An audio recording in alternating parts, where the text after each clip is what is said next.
দর্শক ওয়েলকাম করছি। শ্রীলঙ্কার বিপক্ষে দারুণ এক জয় পেয়েছে বাংলাদেশ। তো এই জয়ে মোটামুটি সবার অবদান রয়েছে। বর্তমানে দলটির তারুণ্য নির্ভর, কিন্তু অনেকেই বলছেন যে মুশফিক মাহমুদুল্লাহর জায়গাগুলো কে পূরণ করবে।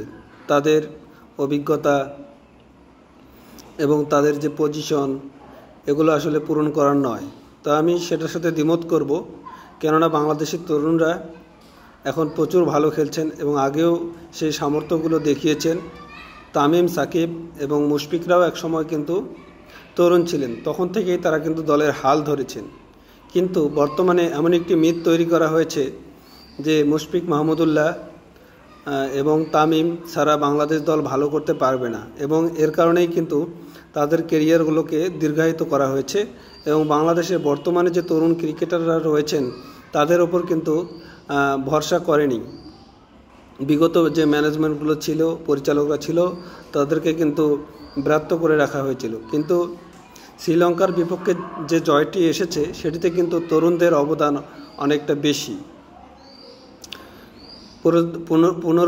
পুরনোদের চেয়ে নতুনরাই কিন্তু এই জয়ে বেশি অবদান রেখেছেন। আপনি যদি ওপেনিংয়ের দিকে তাকান, সেখানে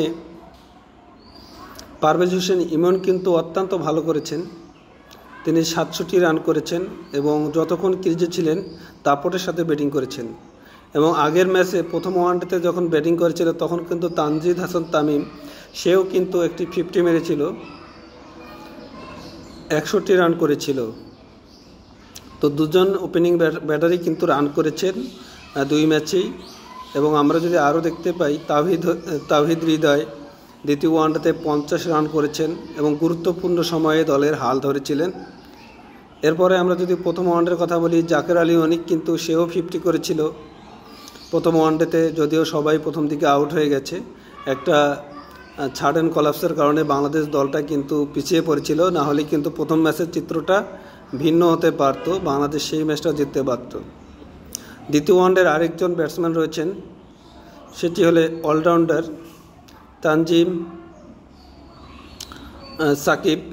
সে কিন্তু 21 বলে 33 রান করেছে, যার ইনিংসটা কিন্তু বাংলাদেশের রানটা 248 নিয়ে যেতে সাহায্য করেছিল। এক পর্যায়ে তানজিমের সাথে ভুল বোঝাবুঝিতে রান আউট হয়ে যায় তাওহিদ হৃদয়। তখন আমরা ভেবেছিলাম হয়তো বাংলাদেশ দ্রুত অল আউট হয়ে যাবে, কিন্তু তানজিম সাকিব সেটি কিন্তু হতে দেন নাই।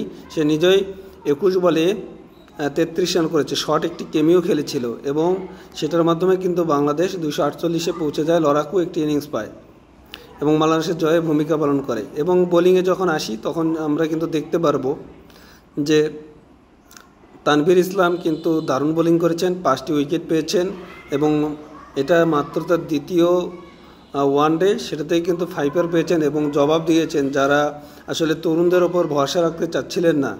তো এরকম বোলিং সে আরও করবে সে আশাই করি। একই সাথে শামীম হোসেন পাটোয়ারি কিন্তু দারুণ বোলিং করেছেন এবং ব্যাট হাতেও 22 বলে 22 রান করেছেন মিডল অর্ডারে।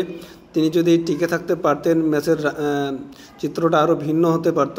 তো আমি বলবো যে তরুণদের ওপর ভরসা রাখার সময় এসেছে এবং বিগত নির্বাচকরা যেটা অনেক দেরি করে ফেলেছিল, এখন বর্তমানে দু একজন সিনিয়র ছাড়া সবাই তরুণ। আমি আশা করব যে তরুণরাই বাংলাদেশকে এগিয়ে নেবে এবং ভালো ক্রিকেট খেলবে। আপনার কি মনে হয় যে তরুণদের উপর ভরসা রাখা যায় কিনা, সেটি জানিয়ে অবশ্যই কমেন্ট করবেন। ধন্যবাদ সকলকে।